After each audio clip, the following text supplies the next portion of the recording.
Hi, my name is Alicia Khan, and I'm in Camarillo and a student at Cal State Channel Islands, a senior, and I give you permission to interview me. Great. Okay, Alicia, so what is your concern about the state of our democracy, our country, our world? Um, on the personal level, altogether, I think the world is kind of a good place, but the thing is, some people have actually screwed it up for all of us, for women in general. And I feel that those women, regardless of what religious background or ethnic background or wherever they come from all walks of life, they need some sort of support, like a social system to stand up and sorry, and to stand up and say that, you know what, we'll support you guys psychologically, make you guys strong, independent, get jobs, educated, so they can take care of their future generations. Because I believe that if you educate one woman, you educate her future 7 generations and her past 7 generations. I mean, I don't know how that works with past generations, but you're definitely educating her future generations. So I feel that that's really important in today's society, to educate women and make them strong and independent. Great, and tell us what you wanted to do. Um, I'm a psychology major, final semester, hopefully. I want to work for Red Cross or UNICEF mainly. UNICEF is a non-profit organization, which is United Nations Children Emergency Fund.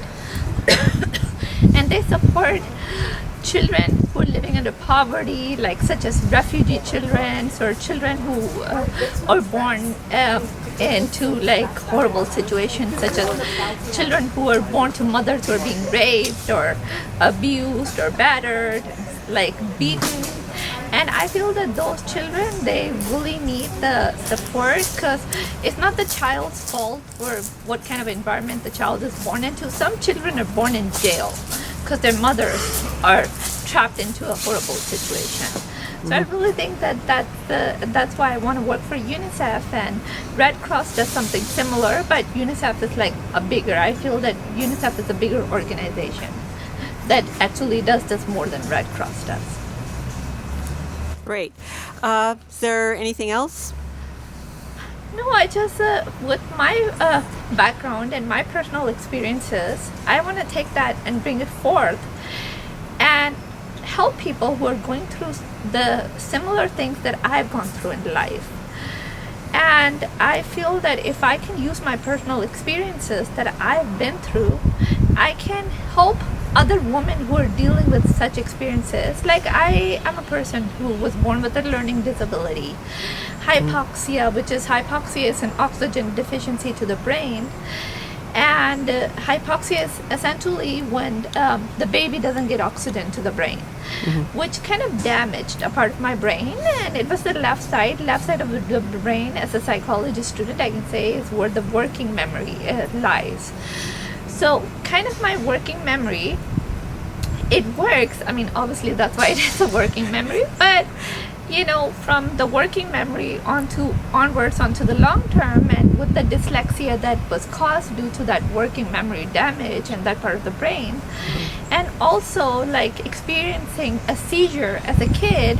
And I had like dormant type of seizures. Even I think in college, junior college, I had a seizure. It wasn't really a seizure, it was me walking and just have a blackout in front of my face and fall flat on the floor, drop everything, and then a minute later stand up and as if walk away as if nothing had happened. Even though the people who saw me fall down, they're like, "Are you okay?" And I was like, "Yeah," and I didn't even notice that something happened.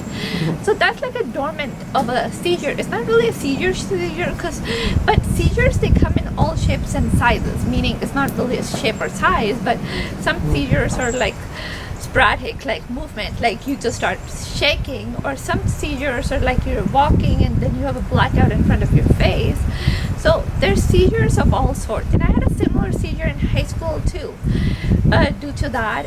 Or I don't know if it's a seizure, but I'm presuming it's a seizure, because otherwise why would someone fall and drop to the floor and then 30 seconds or a minute later stand up? So I want to work with women who have that, and no awareness that that's actually a seizure and not a weakness. So I feel that those disabilities or neurological damages or disorders, they need to be brought out and said that just because you have a neurological damage to your brain, it doesn't mean that you're a mental retard or someone that doesn't belong to be, deserves to be in the society. Yes, thank you. So tell us when you're going to graduate. Hopefully I should be done this December, but I get to walk in May. Great. Hopefully that's my dream. And let's see what happens. That's like when I'm graduating. So this is my last semester, hopefully. Fantastic. I mean, look what you've accomplished with Yeah. all of your obstacles in the way, I would say. Exactly. Yeah. And with my obstacles and like I've been told that I'm too old to graduate, but yeah, there's no age limit. In my classes, I've had women that are 50 years old, from women who are 18, so all right ranges. And I'm 34 years old, and I don't think that any age is too old or too young. You can get an education at any age. Great. Thank you. Thanks so much, Alicia. I really appreciate. Thank Thank you. you so much. It's fantastic. Bye bye. Bye.